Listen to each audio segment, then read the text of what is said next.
여러분, 참 이상한 날이었어요. 어제 그저께 반팔을 입었는데, 예? 여러분, 어제 갑자기 패딩들이 등장했어요. 여러분, 살면서 이렇게 하루아침에 이렇게 확 바뀐 날을 경험해 보셨나요? 어떠세요? 시혼자매 산지 얼마 안 됐으니까. 우리 안수 집사님, 권사님들 어떠세요? 정말 별로 없었던 것 같아요. 그런데 여러분,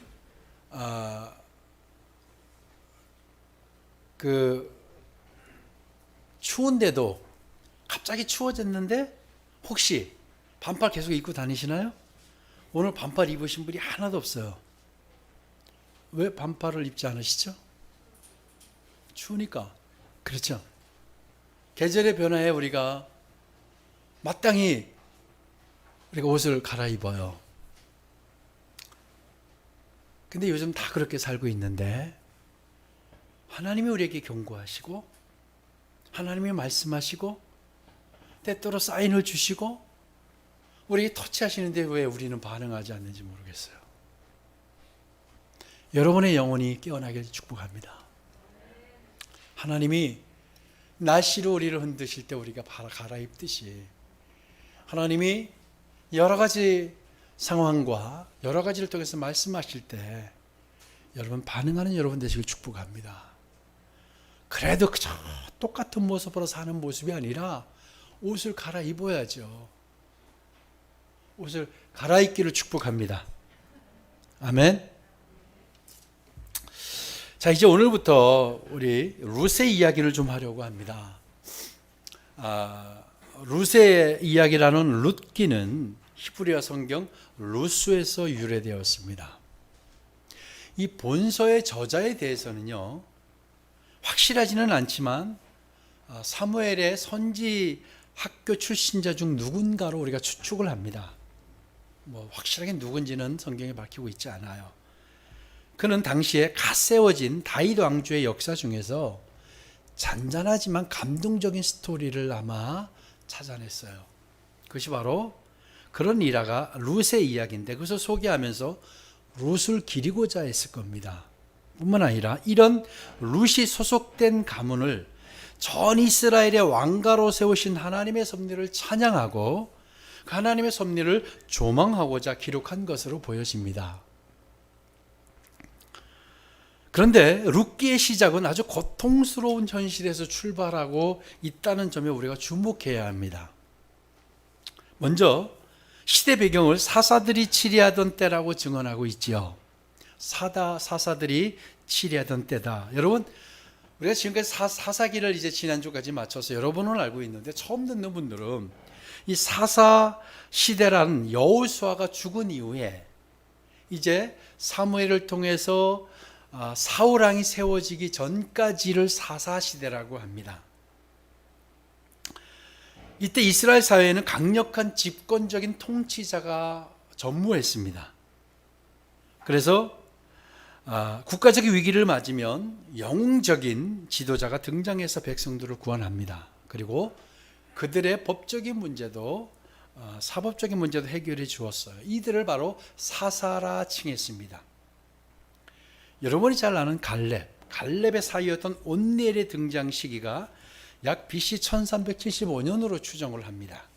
그리고 사무엘에 이르는 사울 등장 이전, 그러니까 BC 1050년까지 약 한 320여 년을 이 사사 시대로 보고 있어요.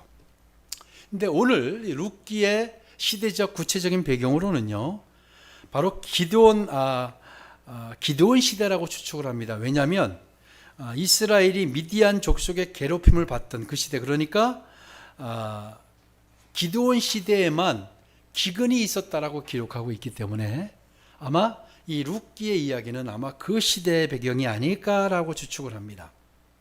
우리가 지난주까지 성경은 이 사사시대의 결론을 어떻게 맺었죠? 그때 이스라엘의 왕이 없으므로 사람들이 각기 자기 소견에 옳은 대로 행하였더라. 기억하시죠? 사사시대는요, 사람들이 하나님이 왕이심을 망각하고 자기 마음에 또 자기 눈에 좋은 대로 행하였던 시기였어요. 이스라엘에서 우상 숭배가 끊이질 않았고요. 이방 민족에게 지속적으로 압제를 받았고요. 믿음과 도덕 수준은 정말 땅에 떨어져서 짓밟혔던 시기가 바로 이 사사 시대입니다. 룻기는요, 이 사사들이 치리하던 가장 어두웠던 시대에 일어난 특별한 사건에 대한 기록입니다. 본문의 1절을 보면은요, 그 땅에라고 시작하고 있죠. 그 땅에 사사들이 치리하던 때에 그 땅에, 이 땅은 바로 어디를 말하냐면 유다 베들레헴이었습니다. 여러분, 베들레헴은 예루살렘 남쪽 한 약 8km 지점에 위치해 있어요. 근데 이 베들레헴은 과거 야곱의 아내 라헬의 무덤이 있어요. 그리고 다윗이 태어난 곳이기도 한 곳이 베들레헴이에요. 그리고 또 장차 누가 태어나죠? 예수 그리스도께서 태어나실 곳이 바로 이 베들레헴이에요. 그러니까 이 베들레헴은 사실은 중요한 의미를 가지고 있는 지역입니다. 그 베들레헴에 오늘 보니까 본문에 그 땅에 흉년이 드니라, 흉년이 들었다고 말씀을 하고 있습니다. 이 흉년이 들었다라고 하는 단어가 여러 가지가 있어요. 그런데 오늘 본문에는 이 흉년에 찾아보니까 원어로 라브라고 되어 있어요. 이 라브는 배고픔, 굶주림, 결핍, 많은 것의 부족, 심각한 부족, 이런 것을 의미해요. 그러니까 흉년이 많았던 고대 근동 지역에서 흉년을 지칭하는 단어가 많았음에도 불구하고 이 라브라를 썼던 것은 아주 이 흉년이 심각했다라는 거예요. 아주 어마어마한 심각한 흉년을 맞고 있었다라는 거예요. 그러니까 먹을 것이 부족하다 정도가 아니라 아예 없는 정도, 아예 먹을 것이 없는 정도, 기아의 상태 정도, 그런 정도의 상태를 의미하는 겁니다. 그러니까 이 처절한 굶주림, 이걸 말할 때 쓰는 단어였다라는 거예요. 그래서 우리는 이 흉년이 들었다라는 이 단어를 우리가 쉽게 넘겨버리면 안 됩니다.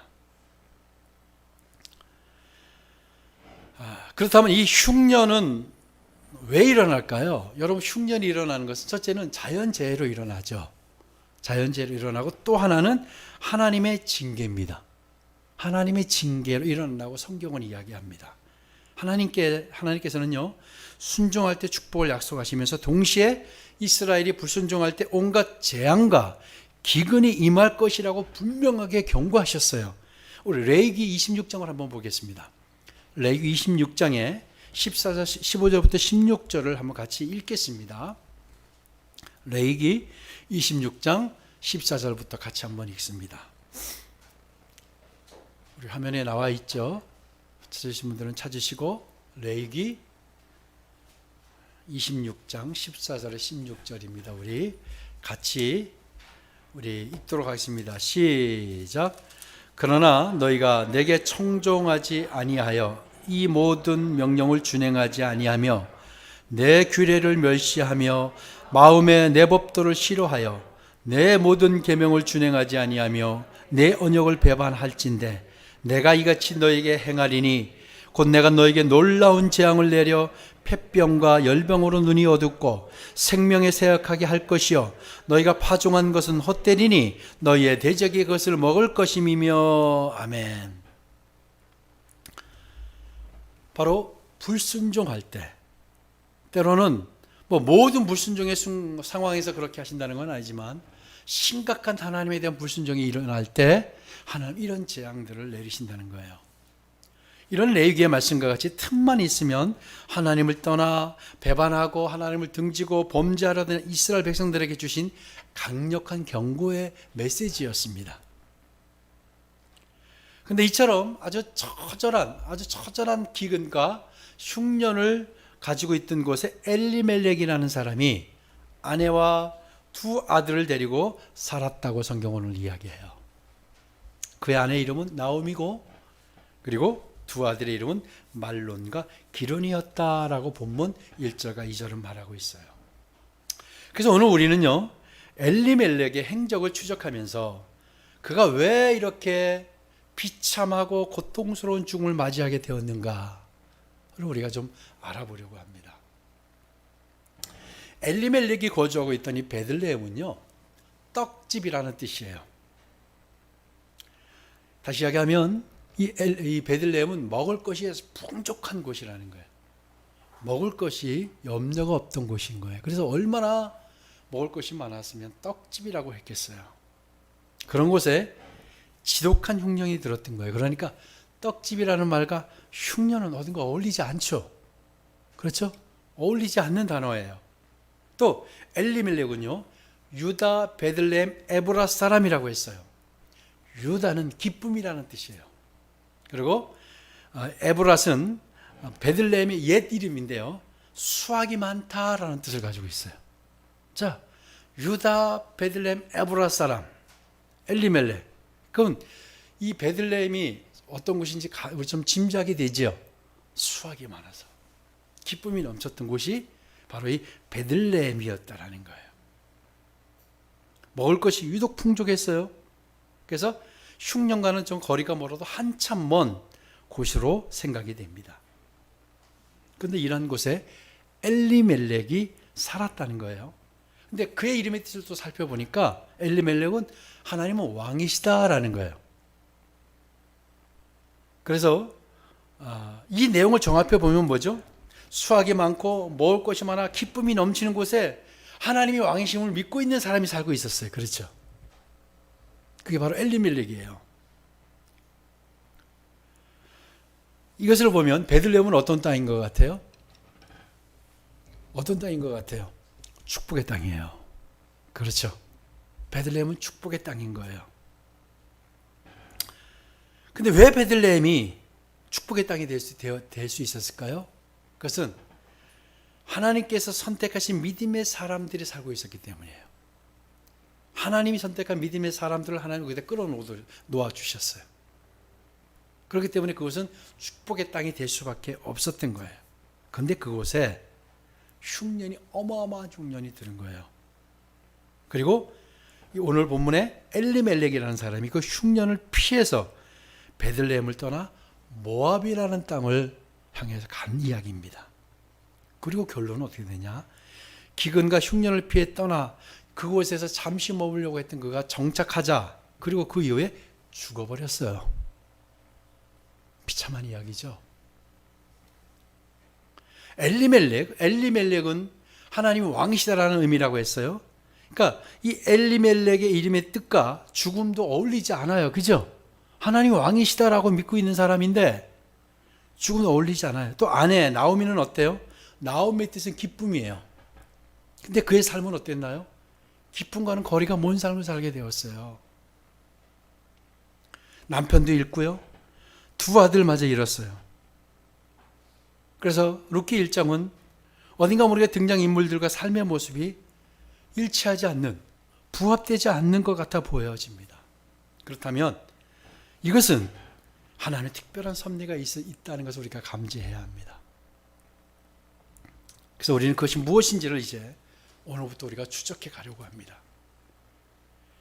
베들레헴에 지독한 흉년이 들었다고 밝히고 있는 것을 보면 엘리멜렉만이 아니라 모든 사람이 다 고난과 고충을 겪었을 거예요. 그렇죠? 그런데 다른 사람들이 이주했다라는 이야기는 물론 안 했는지 정확히는 모르지만 이주한 것 같지는 않아요.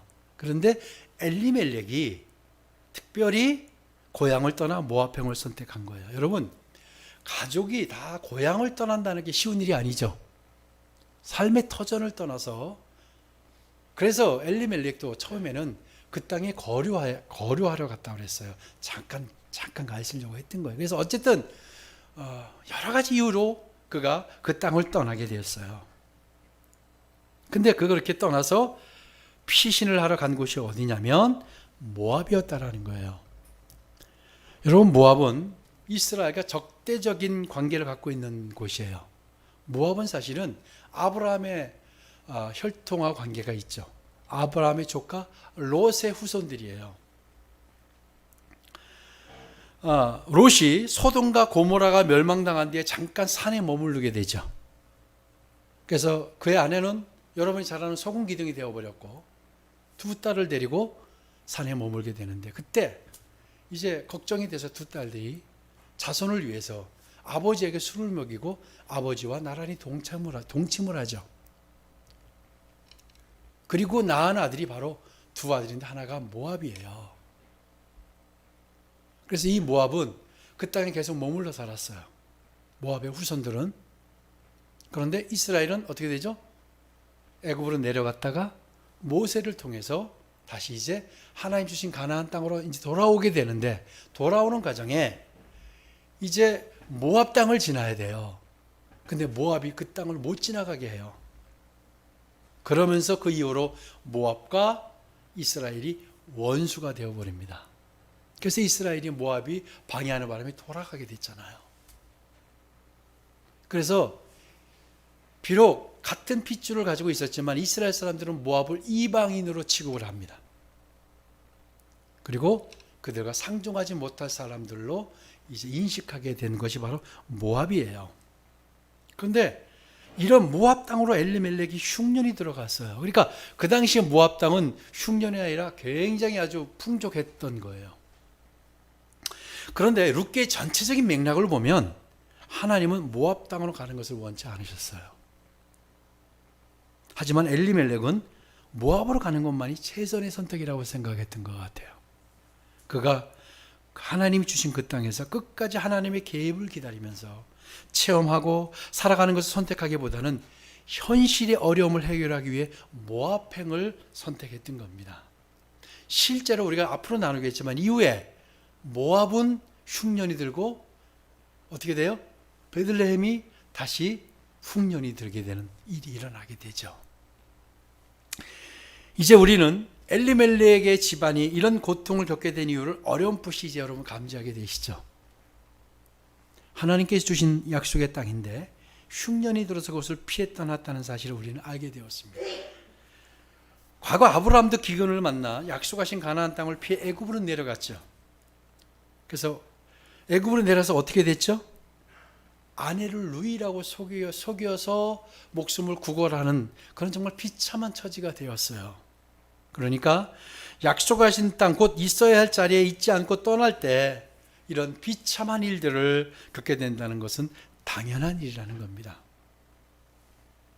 엘리멜렉이 오늘 본문을 보면 모압으로 내려간 것은 처음에는 잠시 몸을 피하려고 했던 것 같아요. 1절 하반부에 보면 거류하였는데 잠깐 머물려고 했던 거예요. 근데 잠깐 피할 목적으로 갔는데 가보니까요, 그 땅이 너무 좋은 거예요. 너무 풍족하고 너무 즐겁고 행복해요. 그래서 아예 그곳에서 2절에 가면 거기 살더니 아예 정착해버리고 말았어요. 잠깐 피하려고 모압에 갔지만 안정된 생활을 가져다 주니까 거기서 그냥 주저앉고 말았던 거예요. 그런데 이 그의 선택은 잠시 후에 그가 죽음을 맞게 됩니다. 그리고 두 아들까지 비극적인 죽음을 초래하게 됩니다. 저는 이게 이 가장이었던 엘리멜렉의 결정이 얼마나 큰 고통과 비극을 가져왔는지를 보면서요, 여러분, 가장이 제대로 된 결정을 내리는 일이 얼마나 중요한가를 여러분 아셔야 합니다. 하나님이 가장에 특별한 기름 부음을 부으셨어요. 그래서 그 가장들은, 가장이 여자건 남자건 간에 가장의 결정은 굉장히 중요합니다. 엘리멜렉이 죽고 난 후에 두 아들은 여자를 맞아들입니다. 이방 모압 여자를 맞아들이는데 아마 그들이 많이 힘들어서 그랬는지 어쨌든 그걸로 인해서 행복할 거라고 생각했는데 두 아들이 또 결혼 이후에 한 10여 년이 지나서 하루아침에 두 아들이 다 죽음을 당하게 됩니다. 그게 오늘 4절의 이야기입니다. 혹 두 아들의 죽음이 이방 여인과의 결혼 때문인 것처럼 보여집니다. 하지만 성경은 그런 구체적인 이유를 언급하고 있지는 않아요.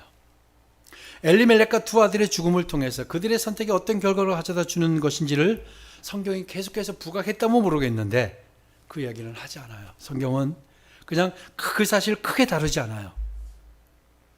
엘리멜렉과 두 아들의 죽음은 슬프고 고통스러운 일이기는 하지만 그것을 큰 문제로 다루고 있지 않는 것을 보게 됩니다.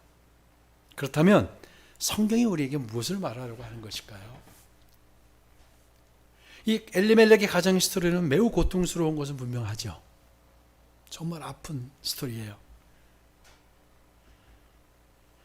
그리고 흉년을 피해서 그가 모압을 향한 그의 선택은 오늘 보니까요, 이후에 보니까 근본적으로 해결이 되지 않았어요. 잠시 해결된 것 같아요. 여러분 이걸 기억하셔야 돼요. 하나님이 약속하신 것을 떠나고 그러면 뭔가 해결될 것 같아요. 잠시 그렇게 해결된 것 같이 느껴졌는데 결론은 어떻게 됐어요? 또 흉년을 당하고 결국은 그 자리에 돌아오게 되잖아요. 여러분은 그렇게 되지 않기를 축복합니다. 힘들고 어려워도 여러분의 자리, 여러분이 주신 것을 여러분이 돌파하고 여러분이 뚫어내시기를 축복합니다. 엘리멜렉은 세상을 떠났지만 남편과 두 아들을 마저 보낸 나오미를 생각하면 참으로 끔찍합니다. 그죠? 여러분 어떻습니까? 이런 경우 되면 이 어머니는 어떤 생각을 할까요? 내 죄가 크다. 내 죄 때문이다. 우리 어머니가 늘 그런 얘기를 하셔서 내 죄가 크다. 내 죄 때문이다. 어머니들 다 그렇잖아요. 아마 정말 가슴 아픈 시린 사연을 갖고 살아가게 되었습니다. 자, 룻기를 통해 말씀하시려는 불순종하고 하나님께서 원하지 않는 것을 했을 때 받게 될 진노를 설명하시려고 기록하기는 하셨을 거예요. 그런데 이것만이 아니라는 거예요. 그러면 도대체 어떤 이야기를 룻기가 하고 있는가? 많은 분들이 이런 관점에서 이야기를 해요. 하나님께서 허락하신 자리를 떠나면 저주를 받게 된다. 하나님의 약속의 땅을 허락도 없이 떠나게 되면 이토록 참혹한 저주를 받는다. 그리고 하나님께서 원치 않는 일을 해서는 안 된다. 예, 맞아요. 틀리지 않아요. 맞습니다. 그런데 우리가 오늘 또 다른 관점에서 이 본문을 보려고 해요. 뭐냐면 본문에서 정말 중요하게 다루고 있는 것이 있다고 저는 봅니다. 흉년에서 하나님을 더 기다리며 인내하지 못하고 그만 자리를 떠난 죄보다 더 큰 근본적인 것이 있었다는 거예요. 그것이 뭐냐면 오늘 본문에 그 해답이 있습니다. 본문을 다시 1절을 한번 봅시다. 1절을 한번 띄워주세요. 1절 우리 1절을 한번 같이 읽읍시다. 시작. 사사들이 치리하던 때에 그 땅에 흉년이 드니라. 여기까지만. 다시 한번 사사들이 치리하던 때에 그 땅에 흉년이 드니라. 그리고 유다 베들레헴에 이렇게 이야기하고 있죠. 여러분 베들레헴은요, 앞에 전에 말씀드렸지만 흉년이 들 수 없는 땅이라는 거예요. 베들레헴은 흉년이 들 수 없는 땅이었어요. 여러분 아세요? 어떻게 흉년이 들 수 없는 땅이 있을까요? 베들레헴은 흉년이 들 수 없는 땅이었어요. 베들레헴의 의미가 뭐죠? 풍족해서 떡집이라고 했잖아요. 이 의미도 그러하거니와 이 땅은 하나님께서요, 모세를 통해 이스라엘을 인도해서 친히 데려다가 놓은 땅이에요. 베들레헴은 하나님께서 친히 그곳에 데려다가 놓은 땅이에요. 그것은 하나님께서 계절에 맞춰 주시는 이른 비와 늦은 비에 의지해서 농사와 목축을 해야 하는 땅이에요. 물론 기근도 없고 흉년이 없는 것은 아니었을 거예요. 그렇지만 하나님께서 이스라엘을 이런 땅으로 인도하셨어요. 그렇다고 한다면 오직 하나님만을 바라보게 하시기 위한 땅이 바로 베들레헴이에요. 하나님을 바라보게 한 거예요. 그러니까 하나님만 바라보면 이 땅은 언제나 풍요가 있을 수 있는 곳이었어요.